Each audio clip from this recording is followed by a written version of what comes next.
తిరుమల శ్రీవారి నెయ్యిని కూడా కల్తీ చేసిన గనులు వైసీపీ నేతలని మంత్రి కొల్లు రవీంద్ర విమర్శించారు. కమిషన్ల కోసమే తిరుమల లడ్డులో వాడే నెయ్యిని కల్తీ చేశారని అన్నారు. ఏపీ మత్స్యకార సహకార సంఘాల సమాఖ్య పాలకవర్గం ప్రమాణ స్వీకారంలో మంత్రులు కొల్లు రవీంద్ర, అచ్చెన్నాయుడు, సవిత పాల్గొన్నారు. తిరుమల లడ్డులో కెమికల్ నెయ్యి వాడారని దర్యాప్తు సంస్థ తేల్చినా వైసీపీ నేతలు ఇంకా బొంకుతూనే ఉన్నారని కొల్లు రవీంద్ర విమర్శించారు. అడుగడుగున అడ్డం పడతా ఉన్నాడు. ఈ రాష్ట్రాన్ని మళ్ళీ వెనక్కి తెట్టాలని ప్రయత్నం చేస్తూ ఉన్నాడు. ఇవాళ చూసాం తిరుమల పవిత్రమైనటువంటి తిరుమల తిరుపతి దేవస్థానం నెయ్యిని కూడా కల్తీ చేసి కల్తీ ఎక్కడ జరిగిందని చెప్పి మాట్లాడుతూ ఉన్నారు. రిపోర్ట్లు వచ్చినాయి. మరి నిన్ననే రిపోర్ట్లు మొత్తం కూడా ఛార్జ్షీట్లో ఉన్నాయి. కల్తీ జరిగింది వాస్తవం. అందుట్లో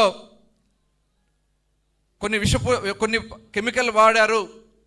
ఆ కెమికల్స్ అన్నీ కూడా అంటే ప్రజల యొక్క మనోభావాన్ని దెబ్బతినే విధంగా, దేవాలయంలో ఉన్నటువంటి పవిత్రను దెబ్బతీసే విధంగా పామాయిల్ వాడి, లేకపోతే కొన్ని కొవ్వు పదార్థాలు కూడా వాడారు. దాంట్లో తక్కువ శాతం ఉందని చెప్పి వస్తుంది, రిపోర్ట్లో ఉన్నాయి. అంటే ఈ నెయ్యిని కల్తీ చేసే అధికారం ఈ జగన్మోహన్ రెడ్డికి ఎవరిచ్చారు? కేవలం వాళ్ళ కమిషన్ల కోసం. ఇవాళ చైర్మన్ పిఏకి డబ్బులు వెళ్ళినాయి, 4.5 కోట్ల రూపాయలు అతని అకౌంట్కి వేసాం, 50 లక్షల రూపాయలు డబ్బులు ఇచ్చాం, క్యాష్గా ఇచ్చామని కూడా హవాలా ద్వారా అని చెప్పి క్లియర్గా సమాచారం ఉంటే ఇంకా బొంకుతున్నారు సిగ్గు లేకుండా.